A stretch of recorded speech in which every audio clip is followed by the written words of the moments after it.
Since the Gripen is designed by a Swedish company, of course the climate is no problem, and Canada also has harsh climate sometimes. Since the gusting, Lieutenant Colonel Robin Arvidsson is a Swedish fighter pilot and squadron commander. But some days it's just too windy to fly, and it's not because the aircraft can't handle it in the air, it's because if we have to eject, we don't want to hurt. Jets is part of NATO's new Arctic Sentry mission. The alliance said it launched the operation to strengthen its presence in the Arctic amid heightened tensions within NATO. The move to defend Sweden, of course, but to do it alone and do it from Swedish territory, and that is becoming more and more difficult task.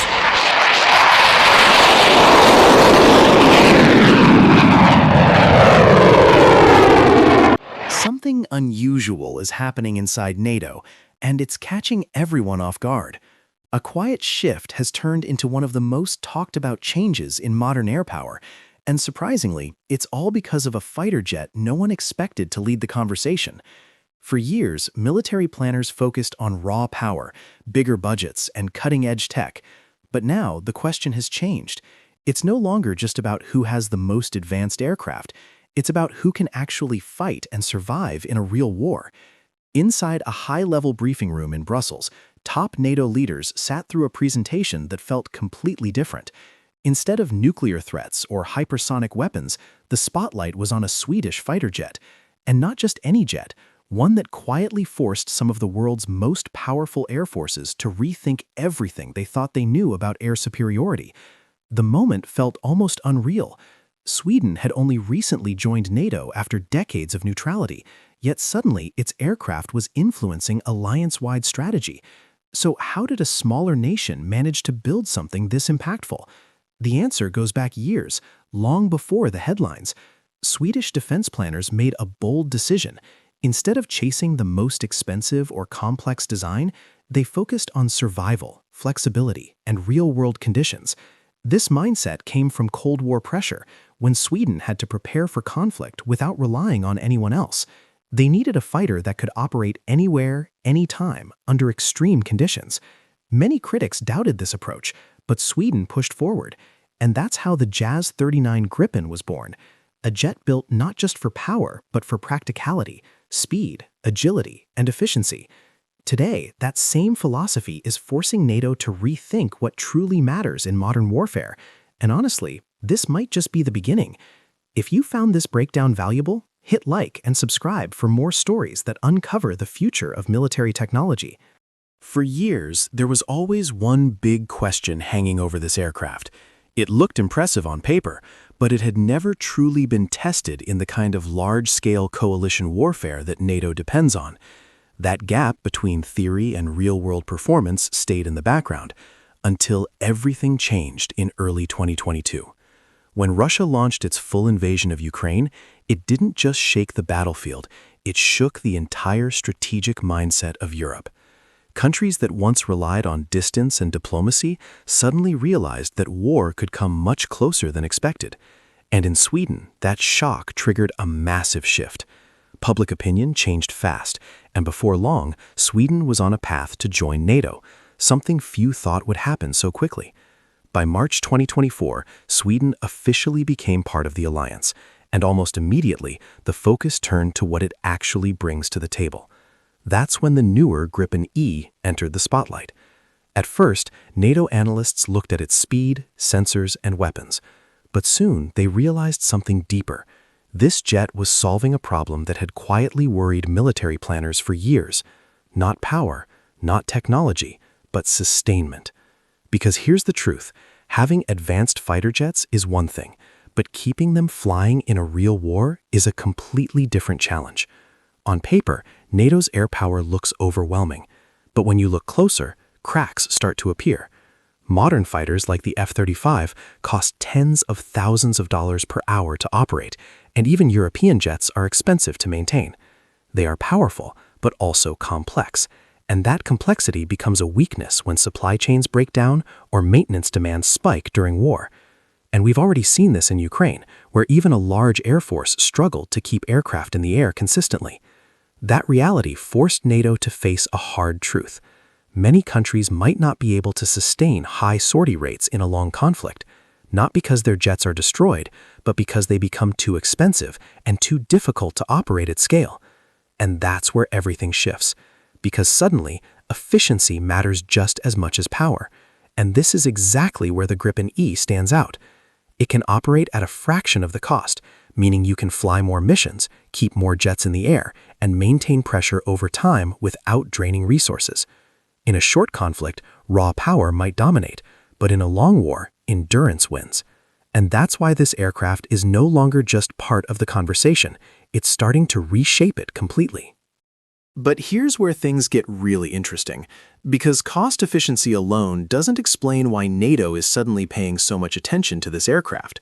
The real game changer is how the Gripen E was designed to fight when everything starts falling apart. Swedish planners didn't assume safe, protected airbases. They assumed those bases would be destroyed early in a war. So they built the jet around a completely different idea: road basing. That means this fighter doesn't need big, fixed airfields. It can operate from highways, small strips, even improvised locations. And just like that, the aircraft stops being dependent and becomes incredibly flexible. What makes it even more powerful is how quickly it can get back into the air. A small team can refuel and rearm it in minutes. No massive crews, no complex infrastructure. And in a real conflict, where enemies target logistics just as much as frontline forces, that difference becomes critical. Now add geography into the picture, especially in regions like the Baltic Sea, where heavily defended zones like Kaliningrad can restrict movement and make operations extremely risky. Traditionally, this has been a major challenge for NATO, but Sweden changes that equation completely. Instead of relying on a few big, easy-to-target bases, you now have a distributed network of hidden, flexible launch points across an entire country. Suddenly, it becomes much harder for any enemy to track, target, or shut down air operations. And that uncertainty? That's power. It forces adversaries to spread their resources, make mistakes, and lose control of the battlefield. For NATO forces nearby, this adds a whole new layer of protection and effectiveness. And what's even more surprising, this idea isn't just important for Europe. Regions like the Indo-Pacific are now watching closely because they face the same problem: large bases that can be taken out quickly by advanced missile systems. The Swedish approach offers a different path: spread out, stay mobile, and keep fighting no matter what. But there's one more layer to this story, and it might be the most important of all. Modern warfare isn't just about missiles and jets anymore. It's about the invisible battle in the electromagnetic spectrum.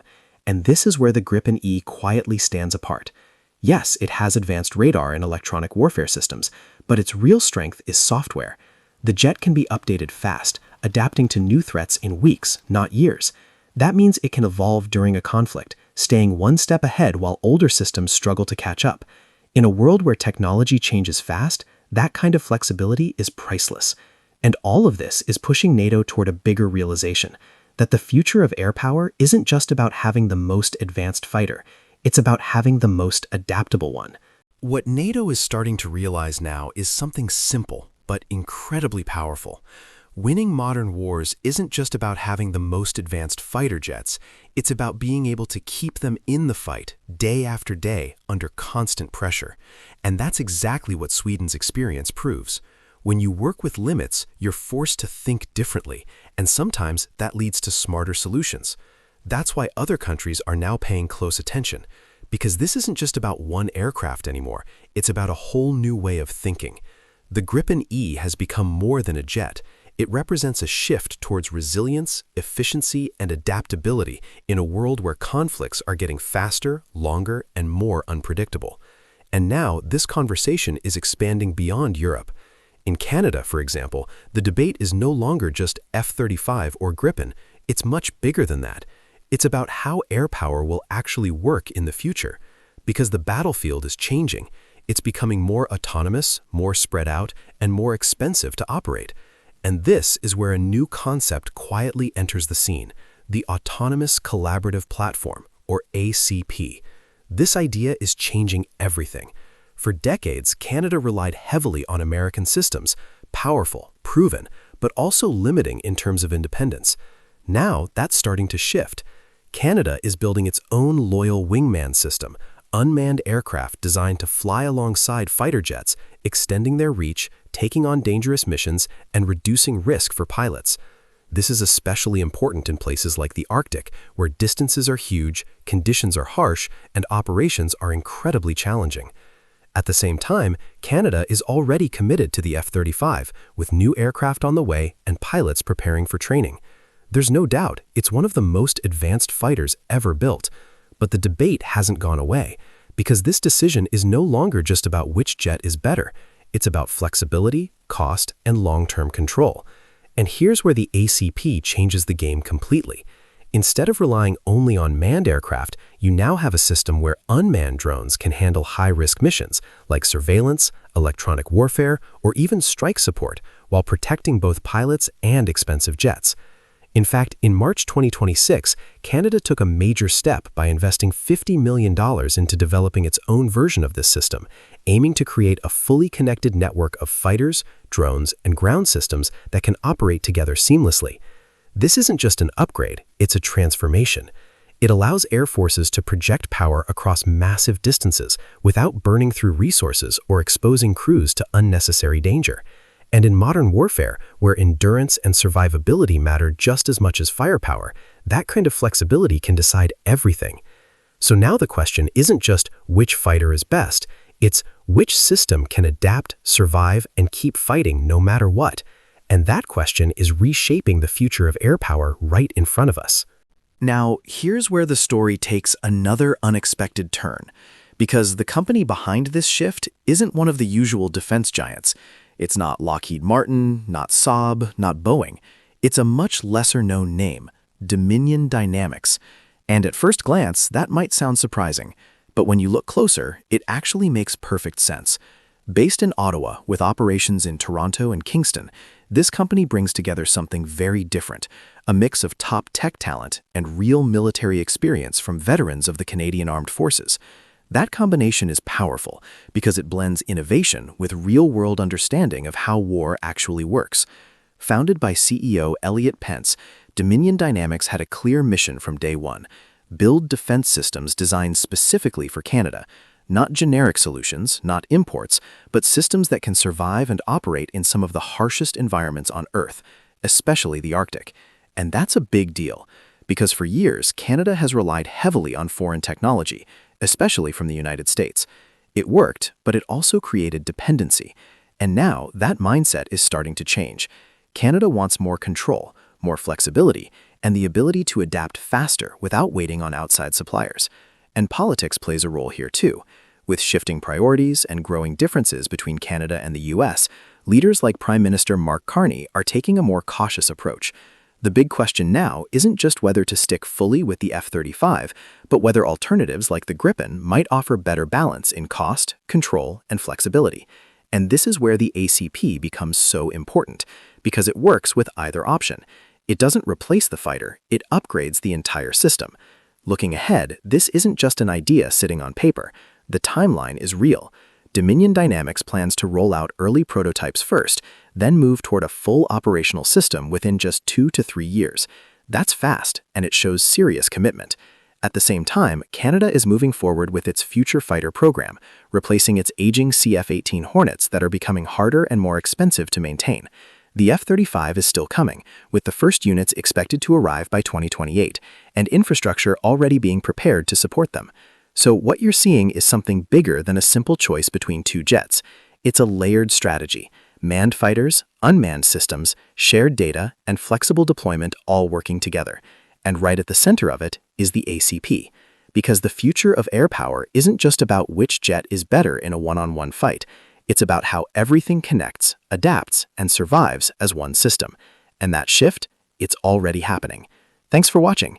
If you found this breakdown valuable, hit like and subscribe for more stories that uncover the future of military technology.